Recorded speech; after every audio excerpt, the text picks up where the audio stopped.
চলো আজকে বানানো যাক পায়েস। দুদিন রাত্রে দুধ খাইনি, তাই দুধটা জমে গিয়েছিল, তাই ভাবলাম যে পায়েস বানাই দুধটা দিয়ে অন্য কিছু না করে পায়েস বানিয়ে খাই, তাই সবাই মিলেই খাবো।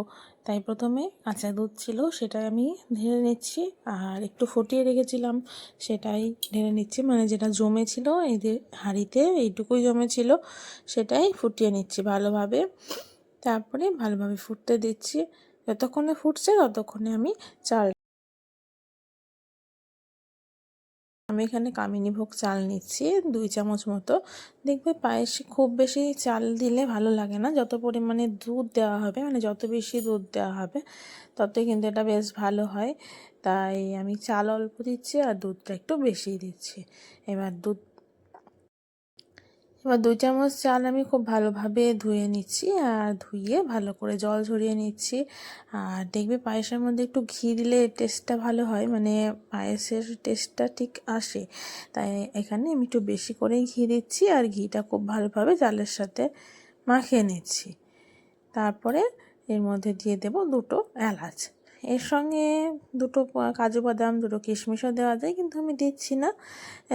একদম কিশমিশ কাজু বাদাম সঙ্গে সঙ্গে, মানে যখন ফুটবে দুধ তখনই দিলে পরে কি হয়, মানে অনেক একদম নরম হয়ে যায়, ভেতরটা ফুলে যায়, ভেতরে রস ঢোকে, ভালো লাগে, কিন্তু আমি দিচ্ছি না, পরেই দেব।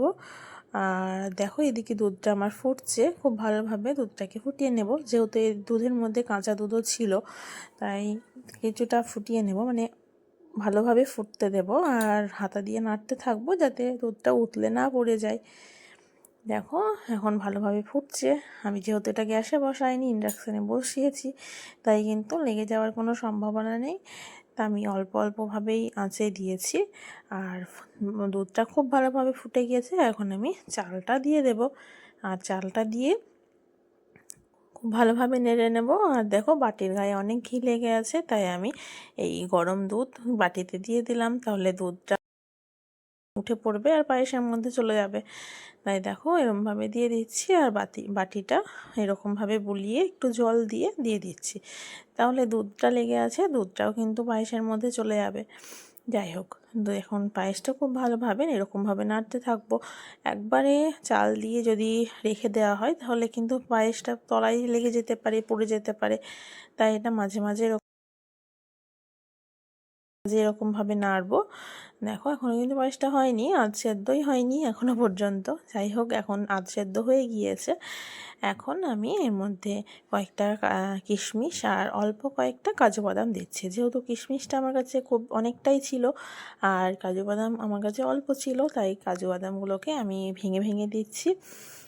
আর পায়েসে অনেকে কাজু বাদাম বেটে দেয়, তো আমি বেটে দিচ্ছি না, এগুলোকে ছোটো ছোটো কুচি করে দিচ্ছি, কিন্তু তবুও কিন্তু এটার টেস্টটা ভালোই আসবে, আবার খেতেও বেশ ভালো লাগবে। যখন মুখে পড়বে না তখন মানে গোটা গোটা না পড়ে ছোটো ছোটো দানার মতো কাজু বাদামগুলো পড়বে, তো যাই হোক খেতেও কিন্তু ভালোই লাগবে।